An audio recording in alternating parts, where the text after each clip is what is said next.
the caliber 30, the M1, the Garand, a little bit of history, and a review about the Denix M1.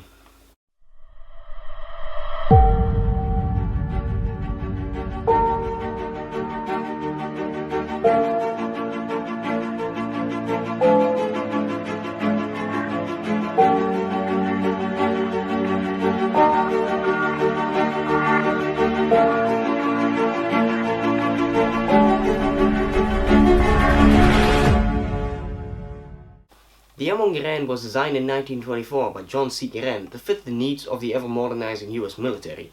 There were over 5 million of these weapons built, 5.4 million, which means that there's still a large surplus available today.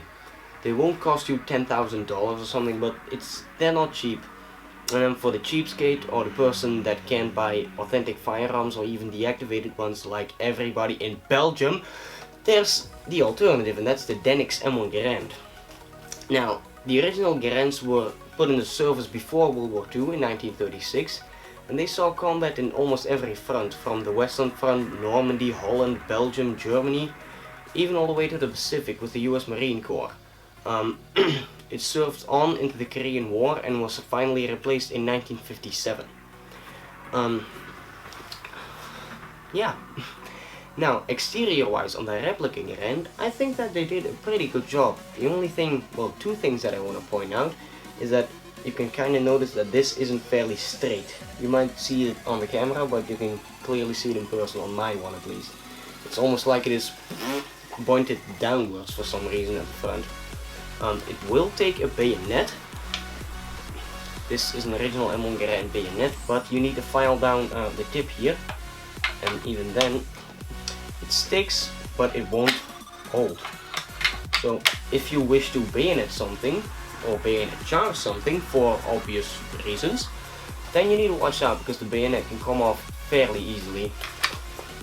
Now, another thing that I don't really like about this is that the rear sight isn't adjustable at all. Normally the two screws here are adjustable for windage, but these ones are just casts, and that is noticeable.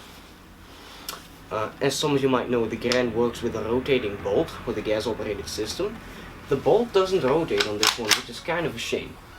There's a cavity in there, but it's not big enough to feed clips or, well, just the end blocks themselves. It won't take them, it won't eject them. That's sad. And also, I'll show you guys a close-up in a minute. On here it says Denix made in Spain. It's not that noticeable, and I might overpaint it or something, but it's better to put it on the inside of the rifle in my opinion. Now, one thing I want to say, the sling is not included. Kind of like the rifles, which are made of a cheap metal alloy. I won't say that they're bad quality ones, not at all. Only they're weak, they're fragile. As you might see, you really shouldn't dry fire this 100 times a day, even though the sound is very satisfying. Because I have an Enfield, an M1 carbine, and a K98 from Denix as well, and the Enfield and the carbine broke. The K98 is on the verge of breaking, but again, on the Enfield the firing pin broke at the back. It just snapped off because, well, metal alloy. And on the carbine the stock broke because all the holding pins for the collapsible stock were also made of the same alloy, which makes it extremely fragile. It's fixable, but it's not a good thing. As you might be able to see here, Denix made in Spain. The safety doesn't work either, which is also a shame. Most of the outer parts are just cast in, same as the sights here. Non-adjustable, sadly.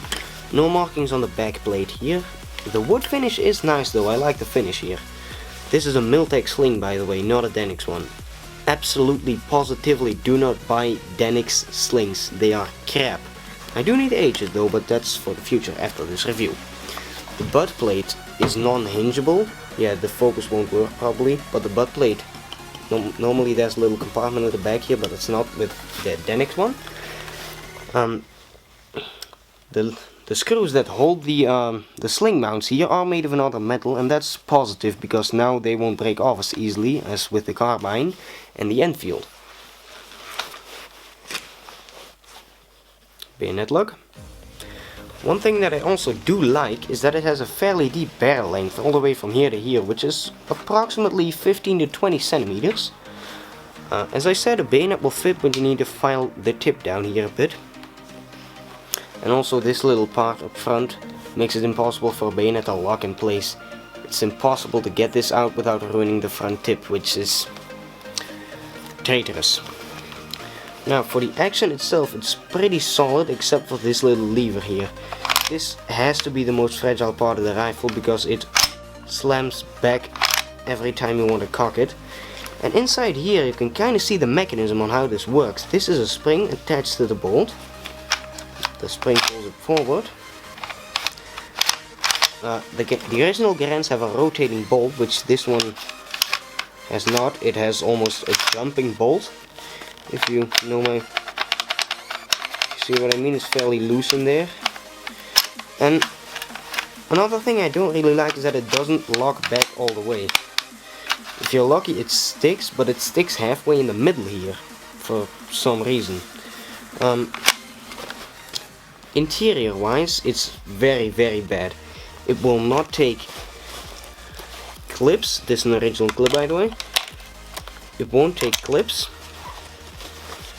And it won't take the end blocks themselves even. That's about how far you can get it to go.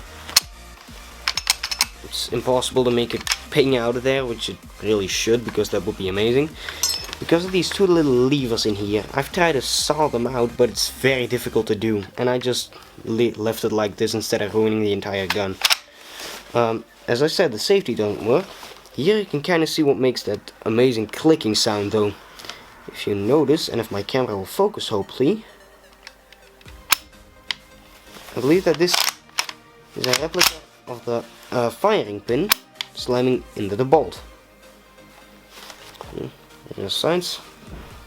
Love the wood finish on this though, and again, Denix places screws where they shouldn't. Cast front sight. I do not know if rifle grenades will fit on here. I don't think so actually, because of this little tip. But overall, exterior and interior, the Garand is one of the most solid Denix weapons to date. This is the newer version because the older one had more authentic looking internals which you can saw out and place clips in, but they fixed that problem by making those two little levers.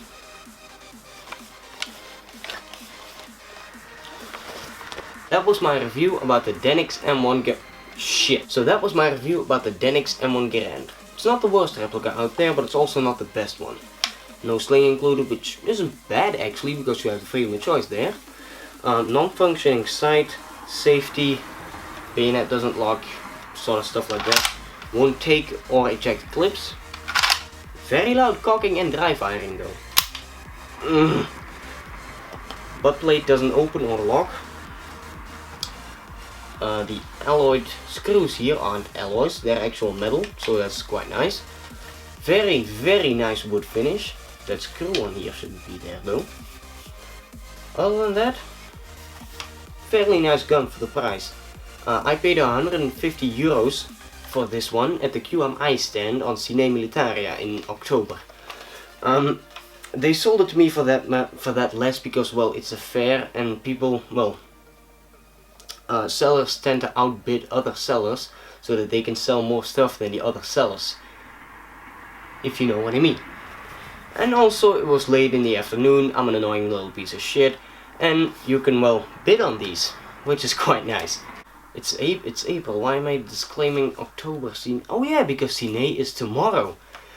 I won't be going to Cine, guys, I'm sorry. By the time you guys see this, you'll probably either be there or not. I am going to Militrex, however. Militrex is on the 21st of May, and I will release a video about that shortly. Militrex is basically the biggest event on German vehicles during World War II. So I hope to see you guys Sunday, the 21st of May. Again, thank you for watching my review. I hope this helped you in your purchase. Thank you guys for watching. Warderectors here. Over and out.